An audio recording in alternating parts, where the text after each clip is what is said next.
Isa ka ba sa mga guro na gustong makakuha ng rating of 7 sa classroom observation? Kung ganon, just keep on watching.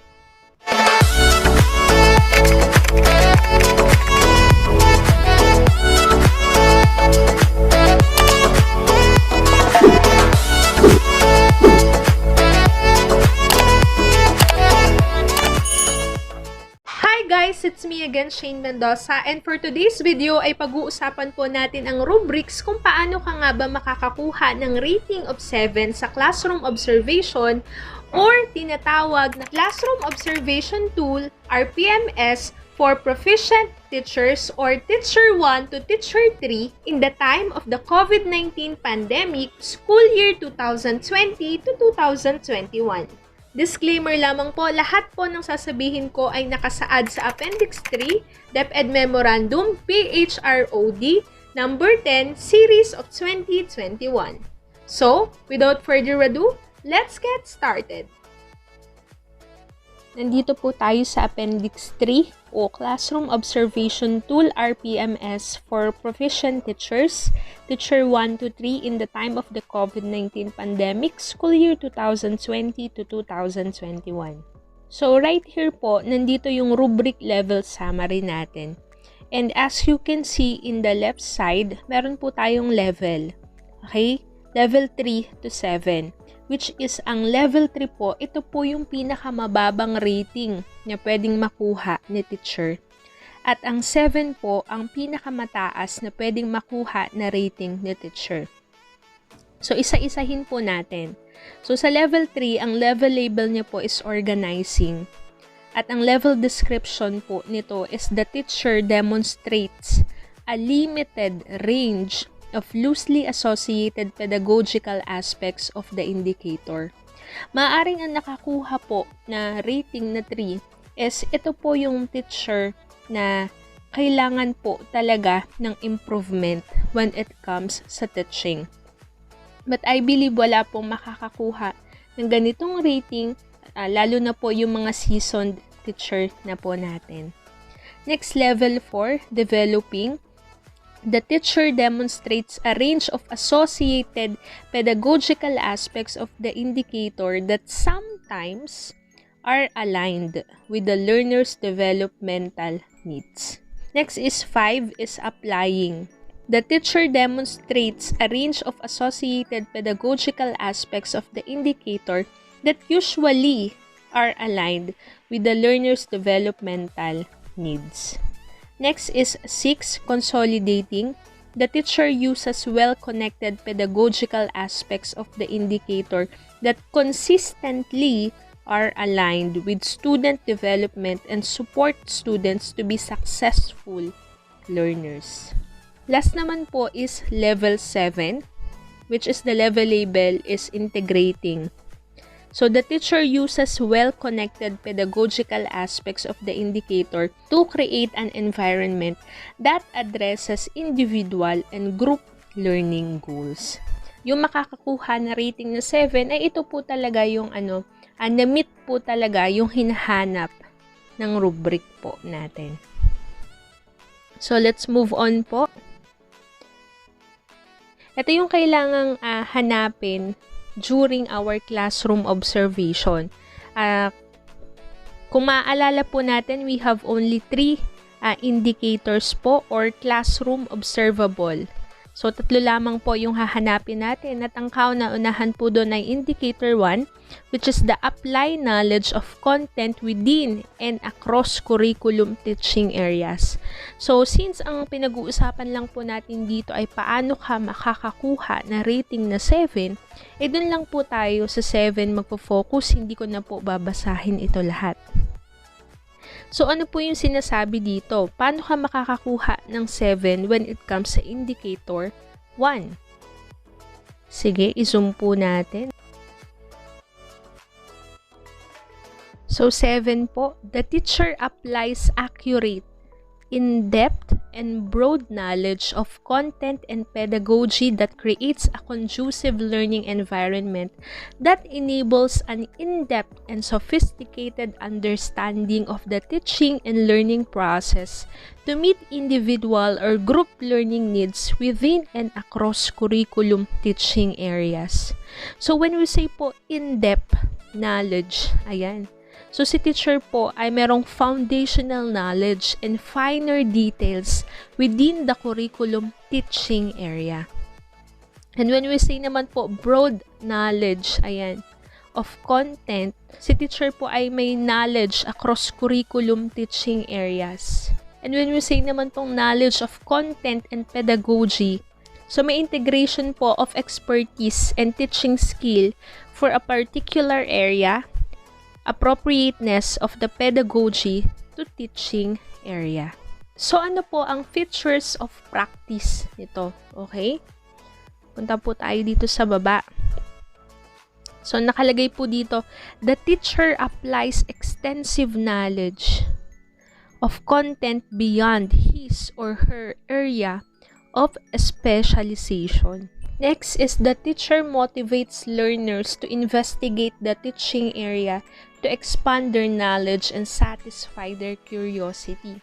Diba mapapansin nyo po sa ginagawa nating lesson exemplar? Before we start the lesson, nandun po yung motivation. Diba? Before we start the topic. Next, number 3 is the teacher cites intra- and interdisciplinary content relationships. And 4, the teacher shows expertise in the content and uses appropriate pedagogy in delivering the lesson. So in this part po, diba, teacher is making meaningful connections and including appropriate interdisciplinary topics and learning competencies cited in the curriculum guide of other learning or subject areas in any grade level. So kung paano mo po ito mai-integrate sa ibang subject. Next naman po, ayan. Let's move on po sa Indicator 2 or the plan and deliver teaching strategies that are responsive to the special educational needs of learners in difficult circumstances, including geographic isolation, chronic illness, displacement due to armed conflict, urban resettlement or disasters, child abuse, and child labor practices. Isumpo ulit natin yung number 7. So, paano tayo makakakuha na rating na 7? The teacher employs extensive repertoire of strategies to create a learner-centered environment that addresses the special educational needs of the individual and groups of learners in difficult circumstances. So, when we say po, learners in difficult circumstances, ito po yung mga students, diba? Or a person who suffer from hunger, thirst, dangerous jobs, prostitution, sexual abuse, diseases, exclusion, harassment, problems with the law, imprisonment, destructive drugs, domestic slavery, violence, among others. So, ito po ay according sa UNESCO 1999.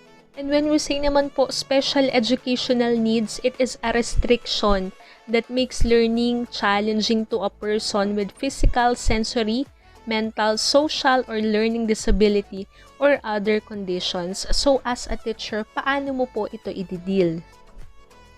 So, ito po yung features of practice.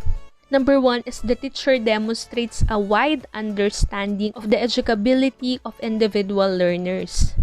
So, when we say educability, it is observed variations in the learner's capacity to perform tasks.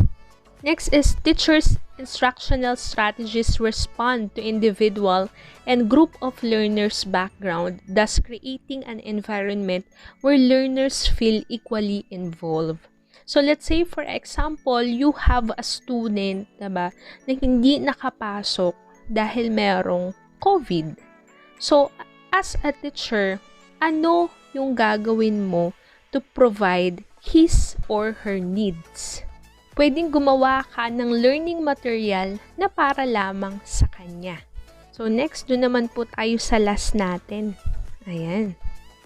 Last natin is the indicator 3.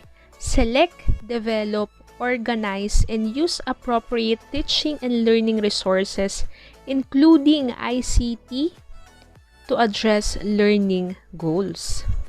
Sumpo ulit natin. So, paano tayo makakakuha na rating na 7 dito? The teacher integrates extensive and multidisciplinary learning resources, including ICT, which are appropriate and aligned with the learning goals. So, when you say extensive and multidisciplinary learning resources, ito po yung pang malawakan na wide range of learning resources, diba, which can be used in various subject areas. So, ano po yung mga example natin dito? So, we have here the teaching and learning resources na pwede natin gamitin in learning processes, curriculum guides or teacher's manual, chalkboard, whiteboard, manila paper, cartolina, charts, manipulatives, models, flashcards, metacards, graphic organizers, printed materials such as books, periodicals, worksheets, activity sheets, ICT resources such as calculators, computers, audiovisual equipment, slide presentation, multimedia products, social media, web-based applications, instructional software, email, distance learning softwares, ebooks, and other digital resources. Pwede rin po yung mga tools and equipment, ayan, sa mga cookery, dressmaking, beauty and care, agriculture, carpentry. Kasama po ito sa teaching and learning resources. Next is assistive devices such as audio devices, screen readers for computers, hearing aids, electronic speech output devices, at marami pa pong iba. So, ano po yung features of practice nito? So, the teacher skillfully manages diverse instructional materials that encompass other disciplines which consistently support the learning goals. So, ayun lamang po ang tatlong indicator na classroom observable. So, right now naman po ay ipapakita ko sa inyo yung COT-RPMS Inter-Observer Agreement Form na gagamitin natin during our classroom observation. So, ito po ang itsura ng ating Inter-Observer Agreement Form. Yan, for proficient teacher or the teacher 1 to teacher 3. So, ayan. Observer 1, ganyan po yung itsura. Observer 2, Observer 3. We only have 2 class observation for this school year.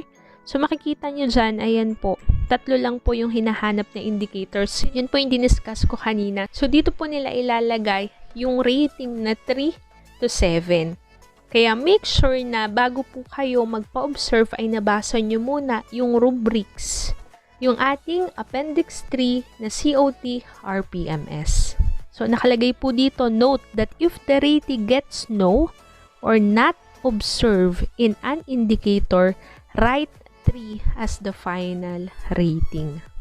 At sa baba naman po, yan yung nakalagay. So, yun lamang po. Hoping na nakatulong sa inyo ang video na to. So, if you like this video, don't forget to like, share, subscribe, and click the notification bell for more updates. See you on my next video. God bless!